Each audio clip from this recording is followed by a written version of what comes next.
আসসালামু আলাইকুম বন্ধুরা, আজ আপনাদেরকে দেখাবো কিভাবে গরুর মাংস পাক করতে হয়। এখানে 1 মণ গরুর মাংস এটা আজ পাক করা হবে। 82 পাউন্ড, অলমোস্ট 1 মণ। দেখতে পাচ্ছেন তেলটা গরম করে তারপরে মধ্যে পেঁয়াজ আর তেজপাতা দিয়ে ভাজা করা হইতেছে। তারপরে মশলা দেওয়া হবে। পেঁয়াজটা একটু লাল হওয়ার পরে এখন আদা বাটা, রসুন বাটা এগুলো দেওয়া হবে।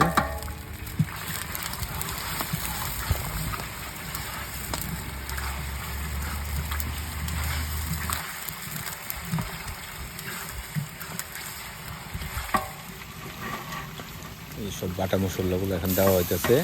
দেখে 15 মিনিটের মতো ভাজা করা হবে। তারপরে গুঁড়া মশলা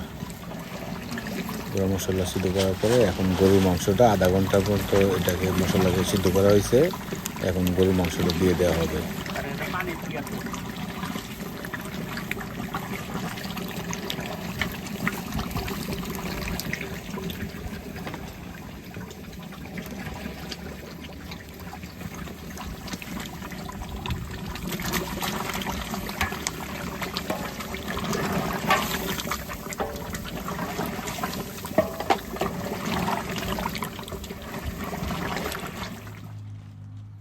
গরুর মাংসটা দেওয়ার পর এখন মশলাটা পুরোটা মিক্স করে দেওয়া হবে।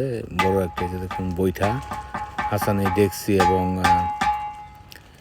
এবং বৈঠা বাংলাদেশ থেকে আনছে। এর মধ্যে প্রায় 2 মণ মাংস পাক করা যায়। তো আজকে 1 মণের মতো পাক করা হইতেছে। এই যে এখন আধা ঘন্টা সিদ্ধ করার পর মাংসটা এই যে দেখেন কি ধোয়া বাড়িতেছে।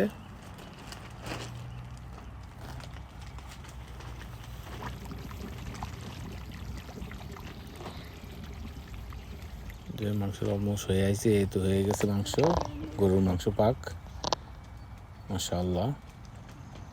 এখন আগুনটা নিভিয়ে দেওয়া হয়েছে এবং পাতিলটা ওভেন থেকে সরাই দেওয়া হয়েছে।